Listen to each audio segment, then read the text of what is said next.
Hey everyone, welcome back to my channel. Thank you so much for staying with me on my journey and everything that I'm going through. I would like to give just a little bit of a pregnancy update, very short one, as well as a few things that I wish I had been told about being pregnant. This is my second pregnancy, but the three things that I'll mention kind of apply to both pregnancies. And then finally at the end of this video, I kind of want to run a clip, sort of like a flashback Friday of one of the interviews that I did way back, almost what, like 7, 8, maybe 10 years ago while I was at ETV. So let me start with a bit of a pregnancy update.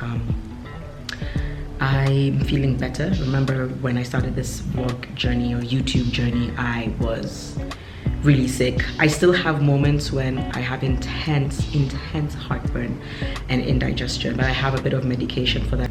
By the way, I don't think I'm having twins. I'm very comfortable with anything, boy, girl, twins, triplets, quadruplets, but my gut feeling and my sense is that it's one, and my gut feeling is that it could be a boy. I don't know. I don't even know why I feel that way. You know, when I was pregnant with Huru, I was just like, and everyone would ask me, what do you think you're having? And sometimes I'd say a boy or sometimes a girl. And I just realized I just don't care as long as the baby's healthy and happy. But this time, for some reason, I'm having dreams about a boy, and I don't know, it could be another boy, it could be a girl, could be twins, could be triplets, but my gut feeling, and literally everyone, you guys think I'm having twins. My mom, my mom-in-law, everyone thinks I'm having twins, but I don't think I am. So can we just settle? Because I'm pretty sure that by the time the gender reveal comes to be, I'll be like, you see, I told ya. So that's just by the way, but I'm feeling a bit better. I'm eating, my food aversions have gone down a bit. There's still a little bit there, but my appetite's better. I'm a lot more fatigued, so my body just wants to rest all the time. And yeah, I'm generally a little bit better, but I'm just glad I'm out of that crazy phase I was in where I was just like bedridden. Which leads me to a couple of things that I wish I had known, or that I wish someone told me about being pregnant. One is that you can get so damn sick. I think, you know, I would hear stories about morning sickness, etc., but it doesn't, I don't know why I couldn't correlate the two. And you know, some people have it for the entire 9 months, other people have it for a few days, a few weeks, but I wish I'd known how severe it can get. Maybe it would have helped me kind of like, because a lot of people just make the entire journey seem pretty amazing, which of course it is, but the truth is you can get really sick. And I'm a good example. First pregnancy, I was really sick in my first trimester. Second pregnancy, I was really sick. This pregnancy, I've been much sick than my first pregnancy. So I kind of wish I had a heads up. It's no one's fault, by the way, but kind of wish I'd been told, oh, by the way, congratulations, but you could get really sick. Not that people want to do that.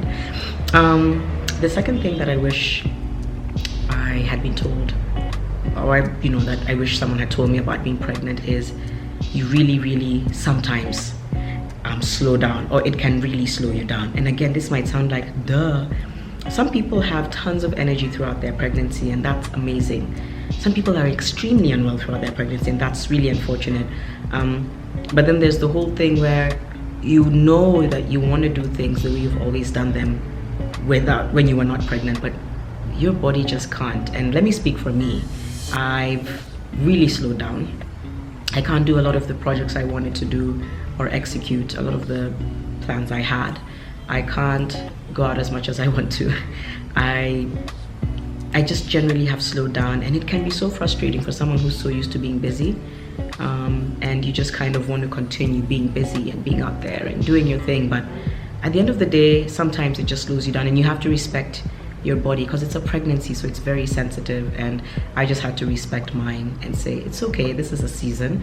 It's a season to enjoy your pregnancy. It's a season to enjoy your newborn and your toddler and your family and your growing family. And when the time comes for you to be up and about again, it will come. I know that in my last pregnancy, my second and last trimester, I was very active, but still, there's only a limit, right? So let's see how this one goes, but it's definitely made me stop in my tracks a little bit, which I'm not gonna lie, it was a little frustrating for some of the things that I wanted to do this year and that I may just have to push. But such is life, it's such a blessing. I'm not complaining, it's just that maybe that's a heads up that it can happen. And for career women especially, it can be frustrating. It's just to know it's a season, it's a beautiful season. Take it for what it is, a season, and then it changes after that. And the third and final thing that I wish I'd known, and this is a little heavy, is not everyone is going to be able to relate to your journey. So certain people that I thought would be in my life, maybe enjoying this season with me, are not. It's like they don't understand it. I don't know, it's awkward because sometimes they don't really get in touch, or and sometimes it could be me. Maybe I haven't reached out as much as I should. Maybe it's vice versa, but there's obviously a bit of a gap there. And so you find that with every transition, and I don't know if you've noticed this, I'm sure you have, but if you haven't, with a lot of transitions, you do tend to kind of lose friends, whether it's a new job, whether you're moving on with your life or moving up, whether you're in a new relationship, whether you're becoming a parent. There are certain people that will just kind of drop out of your life. But friend loss is something that we don't really talk about a lot. It can be very painful. And I think one of these days I'll just do an entire video on friend loss through transitions, because some people who you thought would be with you are just not. And for some reason, they don't explain it to you. They just kind of disappear. Sometimes they can come back in your life later and you'll fix it. Other times they're gone for good. And that's the other thing that I wish someone had told me. It's like, some people may, and it's not even that they're not happy for you. Who knows? Maybe it's that. Maybe it's just that they can't relate to what's going on with Janet. They just like, what's going on with her? Or I can't be bothered. I don't even know what's on their mind. But the truth is that it can be hard. And that's the other thing that I wish someone had told me. But on the plus side, you do make incredible new friends who are in the same season as you are.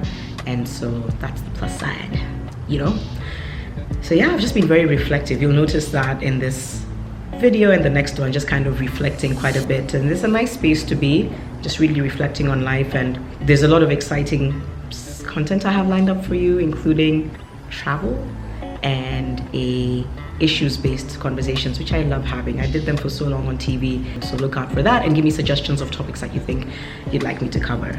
Right, so heavy, for a Friday, but that's Janet for you. Sometimes I just go super deep and I'm like, dude, I'm gonna talk about this, Final thing I want to do, which I alluded to earlier, was I want to introduce Flashback Fridays once in a while. So because of 10 years having been in media, there's so much content I've built over time, and sometimes I just want to pull that from the archives and share it with you guys. Some of it is on YouTube, but I'll still kind of like bring snippets of the link. First of all, we lost a huge icon this week, Winnie Mandela,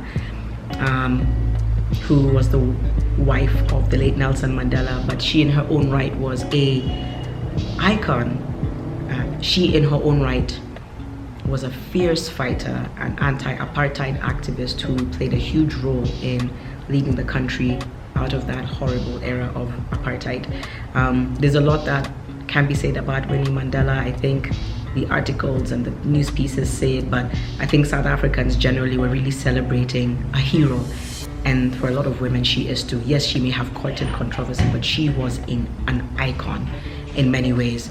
And so her passing was quite a loss on the continent. Last week, I think it was someone else that a few people may have commemorated or just remembered, but last week, Wangari Maathai would have turned 78. I love this woman. I met her very briefly once, and that's the first time I've ever been, it's one of the few times I've ever been like awestruck and starstruck about meeting someone, because I'd followed her journey since the days that we'd see her on TV fighting for our land in Kenya. And so when I met her, I just fell into her arms and I'm like, I love you. This was very awkward, but she was so sweet. And we have such amazing kings and queens in Africa. I'm a history buff, but I do hope that we can always remember what they did for our continent and what they did for our countries, and never forget where we came from. Amazing kings and queens. One such was Hugh Masekela, who also passed away not too long ago, earlier this year. And I'm going to leave you with this short clip. I interviewed Hugh Masekela while I was in South Africa in 2010, around the year for the World Cup, and it was my first time to meet him, and it was such a big honor for me. I literally found this clip buried somewhere, and I feel so bad because it's 1 minute of like a 30-minute interview that I did with him. So I'm going to leave you with this clip as we also remember him as one of the heroes of this continent who's no longer with us. He also played his role in the fight against apartheid. I just want us to know more about the richness of our continent and the people that brought so much richness to it. So Here is a 1-minute clip of my interview with the late great Hugh Masekela. Let me know if you want me to pull out more videos from my archives. If that's what you want, give this video a thumbs up. Thank you as always for subscribing, and I love you guys so much and cannot wait to continue this journey with you. Goodbye and thank you for watching. Like and subscribe.